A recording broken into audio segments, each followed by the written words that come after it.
함께 보실 하나님 말씀은 구약성경 사사기 4장입니다. 오늘 8월 4일 말씀 읽기 본문 사사기 4장을 읽어가도록 하겠습니다. 구약성경 365쪽 전후를 보시면 되겠습니다. 계속해서 구약시대 사사시대 여러 사사들을 살펴보게 될 텐데, 오늘은 네 번째 사사인 드보라에 대해서 살펴보도록 하겠습니다.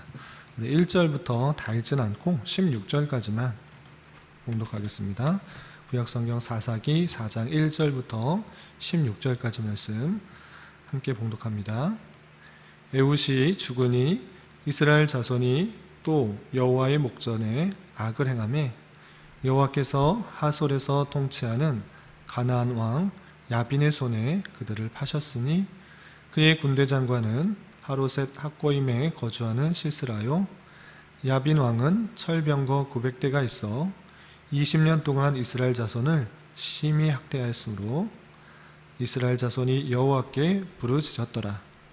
그때에 랍비돗의 아내 여선지자 드보라가 이스라엘의 사사가 되었는데, 그는 에브라임 산지 라마와 베달 사이 드보라의 종려나무 아래에 거주하였고, 이스라엘 자손은 그에게 나아가 재판을 받더라. 드보라가 사람을 보내어 아비노함의 아들 바락을 납달리 게데스에서 불러다가 그에게 이르되, 이스라엘 하나님 여호와께서 이같이 명령하지 아니하셨느냐? 너는 납달리 자손과 스불론 자손 10,000명을 거느리고 다볼산으로 가라. 내가 야빈의 군대 장관 시스라와 그의 병거들과 그의 무리를 기손강으로 이끌어 내게 이르게 하고 그를 내 손에 넘겨주리라 하셨느니라.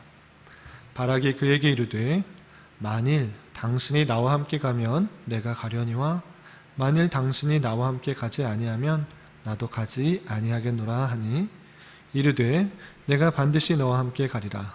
그러나 내가 이번에 가는 길에서는 영광을 얻지 못하리니 이는 여호와께서 시스라를 여인의 손에 파실 것임이니라 하고, 드보라가 일어나 바락과 함께 게데스로 가니라. 바락이 스불론과 납달리를 게데스로 부르니 10,000명이 그를 따라 올라가고 드보라도 그와 함께 올라가니라. 모세의 장인 호밥의 자손 중 겐사람 헤벨이 자기 족속을 떠나 게데스에 가까운 사하나님 상수리 나무 곁에 이르러 장막을 쳤더라. 아비노함의 아들 바락이 다볼산에 오른 것을 사람들이 시스라에게 알림해 시스라가 모든 병거 곧 철병거 900대와 자기와 함께 있는 모든 백성을 하로셋 핫고임에서부터 기손강으로 모은지라. 드보라가 바락에게 이르되, 일어나라. 이는 여호와께서 시스라를 내 손에 넘겨주신 날이라. 여호와께서 너의 앞서 나가지 아니하시느냐 하는지라. 이에 바락이 10,000명을 거느리고 다볼산에서 내려가니 여호와께서 바락 앞에서 시스라와 그의 모든 병거와 그의 온 군대를 칼날로 혼란에 빠지게 하심에 시스라가 병거에서 내려 걸어서 도망한지라. 바락이 그의 병거들과 군대를 추격하여 하로셋 학고임에 이르니 시스라의 온 군대가 다 칼에 엎드러졌고 한 사람도 남은 자가 없었더라. 아멘. 잘 오셨습니다. 오늘도 하나님 말씀을 통해서 큰 은혜 받는 그런 시간 되시기 바랍니다. 오늘 말씀 읽기 본문은 사사기 4장입니다. 말씀드린 것처럼 사사기 4장에는 네 번째 사사 드보라에 대해서 나옵니다. 드보라가 어떠한 역할들을 하였는가 오늘 말씀을 통해서 잠깐 살펴보도록 하겠습니다. 두 번째 사사였던 에훗이, 왼손잡이 에훗이 이웃의 그런 핍박으로부터, 압제로부터 해방을 시켜주고 약 80년 동안은 평안한 삶을 얻었다. 어제 말씀을 통해서 우리가 살펴볼 수 있었습니다. 그런데 그 에훗이 죽고 나자 이스라엘 자손이 어떻게 행했는가라고 했을 때는 또다시 하나님 앞에서 죄악을 저지르는 것입니다. 사사라는 그런 통치 아래 있을 때 온전한 삶을 살았지만 그렇지 않고 죽게 되었을 때 이스라엘은 또다시 하나님 앞에 죄악을 저지르며 범죄 가운데 빠지게 되는 것입니다. 그러할 때 하나님께서는 어떻게 하셨는가? 앞서서도 살펴보았지만 가나안 땅에서 살고 있던 여러 민족들 중에 한 민족들을 들어서 이스라엘을 핍박하는 방법으로, 압제받는 방법으로 그들이 고난과 고통을 당하게 하시고, 그것으로 말미암아, 고난과 고통으로 말미암아 하나님을 바라보고 하나님을 부르짖고 하나님을 찾게 하는 그런 방편으로 사용하시는 것입니다. 오늘 말씀에서도 에봇이 죽고 나서 평안한 삶이 이제 계속 찾아오자 그들은 하나님 앞에 범죄를 저지르게 되었고, 죄악을 저지르게 되자 하나님께서는 그 땅에서 살고 있었던 가나안 왕 야빈이라는 그런 왕이 있었는데, 그 야빈의 손에 이스라엘을 압제받게 함으로 말미암아 다시 이스라엘 백성들이 하나님을 찾고 부르짖도록 하는 그런 말씀을 살펴볼 수가 있는 것입니다. 오늘 4장 2절에서 보면 여호와께서 이렇게 하나님께서 그 모든 것들, 모든 상황을 주관하시는 분으로 이렇게 주어를 이렇게 하나님으로, 여호와 하나님으로 사용하는 것을 살펴볼 수 있습니다. 여호와께서 하솔이라는 곳에서 통치하는 가나안 왕 야빈의 손에 그들을 파셨다, 그들에게 넘기셨다, 그들에게 통치를 받게 하셨다라는 것입니다. 그리고 그 가나안 왕 야빈의 손에는 아주 힘과 능력 있는 군대 장관이 있는데, 그 이름은 다름 아니라 시스라라는 사람입니다. 2절 하반절에 보면 그의 군대 장관은 하루셋 학고임에 거주하는 시스라다 되겠습니다. 이 시스라는 어떠한 사람인가? 3절에서 보면 야빈 왕은 철병거 900대가 있어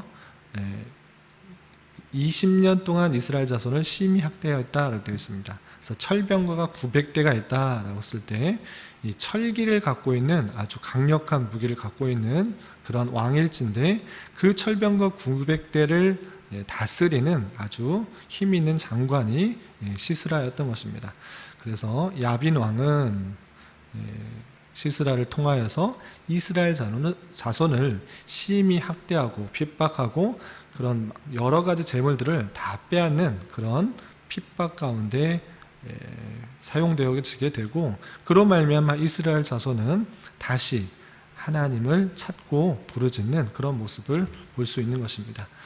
그렇게 계속해서 반복되는 사사기의 모습, 평안하고 안락할 때 하나님을 잊고 하나님 앞에서 죄악을 행할 때 하나님께서는 이웃에 있는 민족을 들어서 그들을 핍박하고 탄압하고 압제하는 것을 통해서 그들이 올바로 하나님을 찾고 부르짖을 수 있도록 그렇게 나아가는 모습이 계속적으로 반복되는 것을 볼 수 있습니다. 그럴 때 하나님께서는 그 부르짖음에 외면하는 것이 아니라 그 부르짖음을 듣고 하나님을 찾는 모습을 듣고 보시고 다시 이스라엘 백성들, 하나님의 택하신 백성들에게 구원을 베푸시는데 사사라는 사람을 통해서 계속적으로 구원하시는 것입니다.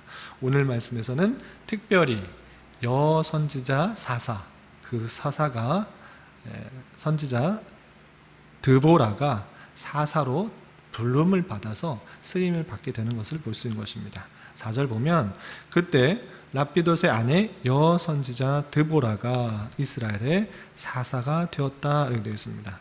그 사사를 들어서 계속적으로 우리가 살펴보겠지만 그 사사를 통하여서 하나님께서 이스라엘 백성을 구원케 하시는 역사를 살펴볼 수 있는 것입니다. 어제 말씀에도 살펴본 것 같이 왼손잡이 에훗, 그리고 소모는 막대기로 블레셋 사람을 친 삼갈, 다 보잘것없어 보이고 연약해 보이는 그런 사람일지라도 하나님께서 택하여 주시고 붙들어 주시면 이스라엘을 구원케 하시는 하나님의 선한 도구로 쓰임 받을 수가 있다는 것들을 우리는 사사기를 통해서 바라볼 수가 있는 것입니다. 오늘 말씀에서는 여선지자 드보라, 그 드보라를 하나님께서는 사사로 세우시고 그를 통하여서 구원케 하시는 하나님의 역사를 볼 수 있습니다. 그런데 여선지자 드보라, 사사 드보라가 그 스스로의 힘으로 그런 시스라의 압제로부터 벗어나는 것이 아니고 드보라는 한 사람을 불러서 그 일들을 행하게 하는 것입니다. 그 일들은 그 한 사람이 누구인가? 그 사람은 바락이라는 사람이었습니다. 계속해서 보면 6절에 이렇게 되어 있습니다. 6절 보면 드보라가 아까 여선지자 드보라, 사사로 세움을 받은 드보라가 사람을 보내어 아비노함의 아들 바락을 납달리 게데스에서 불러 그에게 이르되 이스라엘 하나님 여호와께서 이같이 명령하지 아니하셨느냐? 너는 납달리 자손과 스불로 자손 10,000명을 거느리고 다볼산으로 가라 이렇게 되어 있습니다. 그래서 바락이라는 한 사람을 불러서 납달리와 스불론 자손과 함께 시스라 야빈의 군대 장관이었던 그 시스라와 전쟁을 통해서 승리하도록 그렇게 요청을 하는 것입니다. 그렇게 바락을 불러서 10,000명을 거느리고 그 가나안 왕 야빈 그리고 그의 군대 장관 시스라와 전쟁을 하도록 그렇게 요청을 하자 이 바락은 어떻게 대답을 하는가? 7절, 8절, 9절에 계속 살펴보도록 하겠습니다. 7절 보면 내가 야빈의 군대 장관 시스라와 그의 병거들과 그의 무리를 기손강으로 이끌어내어 내게 이르게 하고 계속 드보라가 바락에게 요청하는 것입니다. 그를 내 손에 넘겨주리라. 바락을 불러서 10,000명을 거느리고 야빈의 군대 장관 시스라와 전쟁을 하라 이렇게 요청을 하는 것입니다. 그러자 바락은 8절에 이렇게 말합니다. 바락이 그에게 이르되 만일 당신이 나와 함께 가면 가겠지만 만일 당신이 나와 함께 가지 않으면 나도 가지 않겠습니다. 이렇게 말했습니다. 이 부분에 대해서 두 가지 해석이 있는데 첫 번째는 믿음이 없어서 혼자 못 가겠다. 그러니까 나와 같이 가자 이렇게 요청했다라는 그런 성경의 해석이 있고요. 또 한 가지 해석은 그런 것이 아니고 자신이 믿음이 없어서 같이 가자고 요청한 것이 아니고 오히려 하나님과 함께하고 있었던 여선지자 드보라, 사사 드보라와 함께 감으로 하나님이 이 전쟁에 승리를 요청하기 위해서 함께 가자라고 요청한 해석이 있습니다. 그런데 첫 번째 해석보다 두 번째 해석이 조금 더 맞지 않나 생각합니다. 왜냐하면 히브리서 11장에서 보면 믿음의 선조들을 쭉 말하는 가운데 바락이라는 사람이 나오는 것입니다. 바락이 보인 믿음을 알지 않느냐라는 히브리서의 말씀을 통하여서 이 바락이 단순히 믿음이 없어서 드보라와 함께 같이 가서 전쟁을 하자 이렇게 요청한 것이 아니고 오히려 하나님과 함께 계시는 그 드보라와 함께 감으로 그 전쟁에서 확실히 승리하고자 한 믿음의 표현이다. 이렇게 해석하는 것을 볼 때 두 번째 해석이 조금 더 타당하지 않는가 이렇게 생각할 수 있습니다. 그렇게 함께 가자고 바락이 요청을 하게 되고 다시 드보라는 함께 가겠다고 이렇게 답변을 하게 됩니다. 9절 보면 이르되 내가 반드시 너와 함께 가리라. 그러나 내가 이번에는 가는 길에서 영광을 얻지 못하리니 이는 여호와께서 시스라를 군대 장관이었습니다. 시스라는 그 군대 장관 시스라를 여인의 손에 파실 것임이라 하고 드보라가 일어나 바락과 함께 기뎃으로 가게 되었습니다. 그럴 때 내가 가겠다. 그렇지만 너는 이번에는 영광을 얻지 못한다.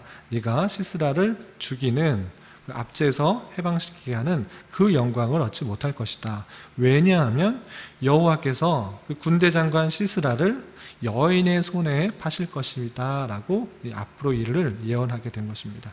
그 여인이 누구입니까? 여사사 드보라가 아니라 다른 여인인 것을 좀 이따 살펴볼 수 있습니다. 그렇게 여인의 손에 팔 것이기 때문에 여인에 의해서 죽게 될 것이기 때문에 너 바락은 요번 가는 길에 요번 전쟁에는 영광을 얻지 못할 것이다 이렇게 말을 하게 되고 드디어 바락이 드보라 사사와 함께 전쟁에 참여하게 되는 것입니다. 그래서 10절 이하 보면 바락이 아까 말씀대로 스불론과 납달리 10,000명의 군사를 데리고 그와 전쟁을 하러 출정하게 됩니다. 그 소식을 시스라가 듣고 자신이 갖고 있던 철병거 900대 그리고 그와 함께 있는 모든 백성을 데리고 이스라엘 백성과 전쟁을 하기 위해서 진을 치게 되는 것입니다. 그때 선지자이자 사사인 드보라가 바락에게 이렇게 권면하면서 담대하라 말씀해 주십니다. 14절을 보면 드보라가 바락에게 이르되 일어나라 이는 여호와께서 시스라를 내 손에 넘겨주신 날이다. 진을 치고 이제 전쟁을 하기 앞서서 출정식을 하며 그에게 강하고 담대하게 권면을 하는 것입니다. 북돋아 주는 것입니다. 사기를 북돋아 주시면서 이제 이 날은 하나님께서 군대 장관 시스라를 내 손에 넘겨주는 날이다. 바로 오늘이다. 이렇게 말을 하고 있는 것입니다. 그리고 하는 말이 여호와께서 너의 앞서 나가지 아니하시느냐 하는 것입니다. 그러니까 여호와께서 너의 앞서서 나가서 그 전쟁 가운데 승리케 하신다라는 것입니다. 내가 먼저 가기 전에 그 전쟁에 앞서서 하나님께서 가셔서 그 전쟁에 승리하게 하신다라는 것입니다. 그래서 그 전쟁은 이미 승리한 싸움이고 하나님께서 너의 손에 붙여주신 그런 날이기 때문에 담대히 그 전쟁에 나가서 싸우라라는 것입니다. 그래서 그 이야기를 듣고 바락이 그 10,000명의 군사들을 데리고 시스라와 싸워서 하나님께서 그 전쟁에 함께하여 주셨기 때문에 철병거 900대가 있음에도 불구하고 시스라와 그 군대를 모두 패하게 하시고, 그리고 시스라는 겨우 살아서 목숨만 건져서 그 철병거에서 내리고 겨우 목숨만 피해서 걸어서 피신하는 그런 내용들이 나옵니다.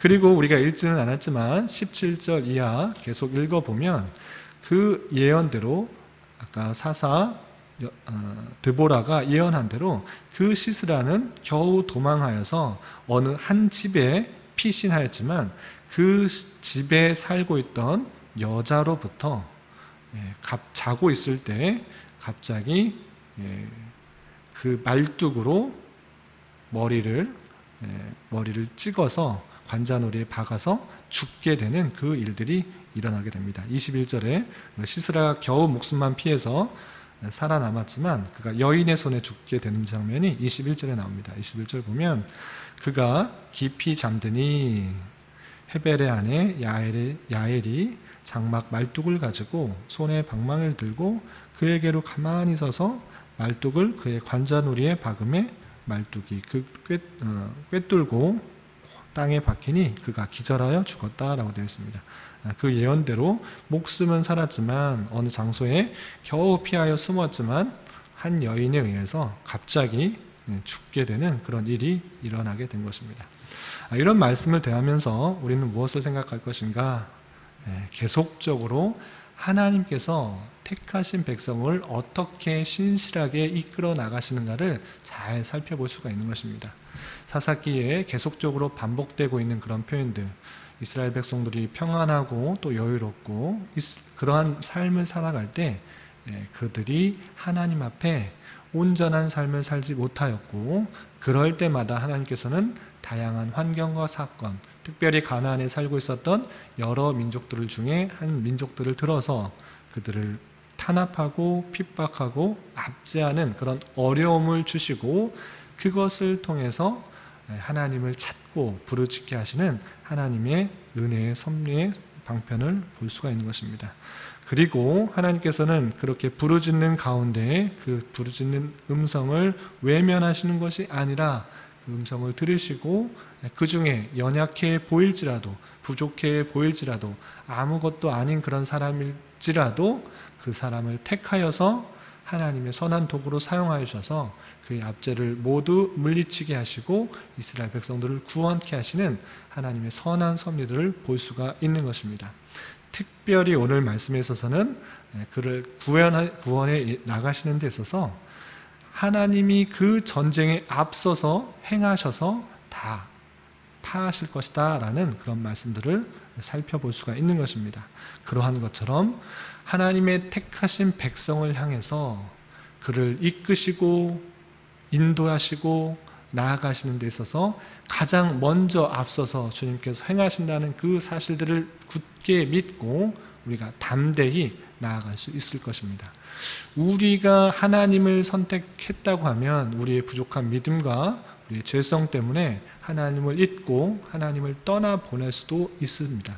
그렇지만 성경에서 주시는 말씀은 우리가 하나님을 택한 것이 아니라 하나님께서 이스라엘을 택하셨고 하나님께서 하나님의 택하신 백성들을 주님께서 주권적으로 택하셨기 때문에 그가 범죄하고 잘못된 길을 갈지라도 택하신 백성을 사랑하시기 때문에 그들을 다양한 환경과 또 사건을 통하여서 올바른 길로 나가게 하시며 끝까지 그 백성들을 붙들어 올바른 길로 나아가게 하신다는 그 사실들을 잊지 말아야 될 것입니다. 오늘 하루 살아가실 때, 또 남은 한평생 살아갔을 때 내 믿음 때문에 하나님이 어떻게 구원이 좌우되는 것이 아니라 하나님께서 택하셨기 때문에 내 구원을 신실하게 이끌어 가신다는 사실들을 기억하시면서 온전히 더욱더 하나님을 찾고 하나님을 부르짖는 가운데 하나님의 신실하신 인도하심을 경험하고 깨닫고 앞서서 행하시며 앞서서 파하시는 하나님의 놀라운 손길들을 깊이 경험할 수 있는 오늘 하루 남은 한평생이 되시기를 주님의 이름으로 부탁을 드립니다. 기도하겠습니다. 하나님 아버지 감사합니다. 오늘 말씀을 통해서 이스라엘 백성들이 하나님께 죄악을 저질렀을 때 가나안 왕 야빈의 손을 통해서 고난과 압제를 당하게 되었으며 하나님께서는 여선지자 드보라를 사사로 세우시고 또한 이스라엘 백성들을 구원케 하시는 역사를 살펴보았습니다. 때로는 우리에게 닥쳐진 상황이 크게 보이고 또한 이겨낼 수 없을 것 같이 보일지라도 하나님을 찾게 하는 방편이며 또한 하나님께서 함께 하시면 못하실 일이 없다라는 것들을 확실히 믿고 또 하나님을 의지하게 하여 주시고 또한 하나님께서 택하신 백성을 위해서 부족하고 연약해 보일지라도 하나님께서 택하여 주시고 또한 사용하시면 못하실 일이 없다라는 것들을 굳게 믿고 온전히 우리의 부족함을 주님 앞에 아뢰며 겸손히 선한 도구로 쓰임받기를 소망하며 살아가는 자 되게 하여 주시옵소서. 또한 이미 주님께서 우리를 위하여 승리를 허락하여 주시고 앞서 가신다는 그 믿음을 가지고 날마다 주님의 인도하심에 민감하게 반응하며 주님을 뒤쫓아갈 수 있는 저희들 될 수 있도록 인도하여 주시옵소서. 주님, 지금 우리나라뿐만 아니라 세계는 코로나19의 창궐과 기상이변 등으로 인하여 많은 사람들이 어려움 가운데 있습니다. 주님, 인간의 연약함과 부족함과 나약함들을 하나님 앞에서 철저히 보게 하여 주시고 더욱더 주님 앞에 긍휼과 자비와 은혜를 간구하며 살아가는 자 되게 하여 주시옵소서. 또한 이 나라의 위정자를 붙들어 주시고 은혜 내려 주시사 포괄적 차별금지법과 같은 하나님 창조 질서에 어긋나는 여러 가지 법안도 제정되지 않도록 긍휼을 베풀어 주시옵소서. 이 땅의 교회가 더욱더 빛과 소금된 역할들을 잘 감당함으로 하나님께서 원하시는 나라와 민족이 될 수 있도록 인도하여 주시옵소서. 주님, 우리 교회를 이곳에 또한 세워주셨사오니 진리의 말씀을 온전히 선포하는 데 부족함이 없도록 은혜 내려주시고 지치고 힘든 영혼들, 낭망하고 좌절한 영혼들에게 참된 힘과 위로가 되어주는 교회가 될 수 있도록 인도하여 주시옵소서. 교회 내 육체적으로, 정신적으로, 가정적으로 다니는 직장 가운데 여러 가지 어려움이 있는 지체들이 있습니다. 주님 함께하여 주시고 위로하여 주시며 회복시켜 주시사 주님의 살아계심과 역사하심을 깊이 깨닫는 기회 되게 하여 주시옵소서. 이 시간 각자 간구하는 기도 제목 주님께서 들으시고 가장 선한 것들로 응답하여 주시옵소서. 예수님의 이름으로 기도드리옵나이다. 아멘.